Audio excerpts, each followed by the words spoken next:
Do you want to know a secret? Many of us in the maker community have a serious problem. In my shop, I have wood everywhere, and I mean everywhere. I have material here,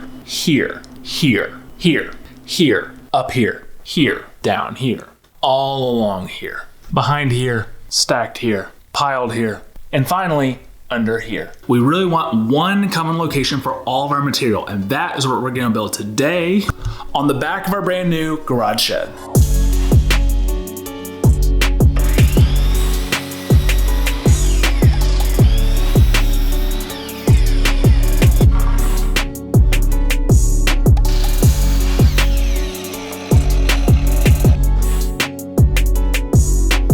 We want to keep the holes in the 2x4 supports very consistent, which would normally be no problem for a drill press. Unfortunately, I don't have one of those, but I do have this drill guide that I'm going to use for the first time. I'm going to angle it back a few degrees and then mount it into these 2x4 scraps. This will keep the angle consistent as well as sandwich the 2x4, keeping it centered.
Now that we have the holes drilled in the 2x4 studs, we can move on to the shelves, which are going to be made from this 3/4 inch conduit pipe. I'm going to use my reciprocating saw to cut these to length, but if you could also use an angle grinder or even a hacksaw, it will just take you a lot longer.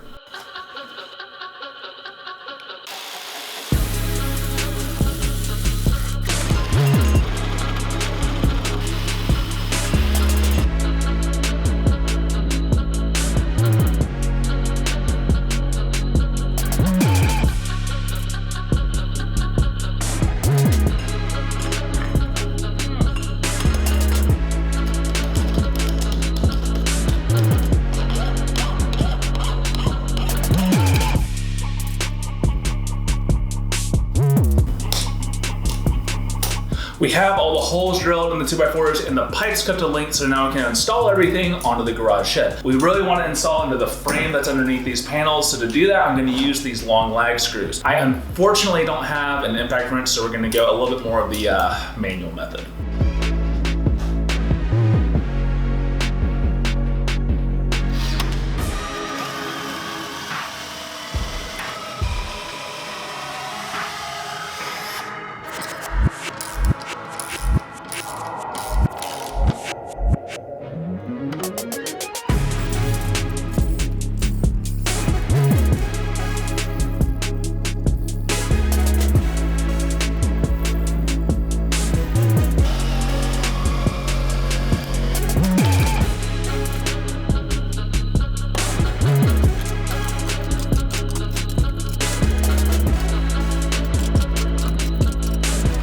The tall part of the lumber rack is complete and we can move on to building out the bins and the shelves. If you built the shed first, then you should have an offcut the size that you need for the shelves and then just one more piece of plywood for the bins. If you didn't build the shed, don't worry, you just need one extra piece of plywood.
The lumber rack is complete. Now we have a ton of room for material storage that we can actually see into, which is exactly what we wanted. I'm gonna use the space between the wall and the shed for plywood. Then we have the tall pipe shelving for long flat material, as well as the bins below it for vertical storage. Then we have the side pipe rack that we can use for medium offcuts and the shelves for smaller scraps. That's not even including the top of the shed that we can use for even more storage space, whether that's material or other shop storage. Speaking of the in-garage shed, if you're working in a shared space like a garage, like I am, inevitably you're gonna need to store some of your outdoor equipment in your shop, and that can just get in the way. We have been really happy with the storage separation that the garage shed provides. I've got that video pulled up for you right over here, so I'll see you in that video.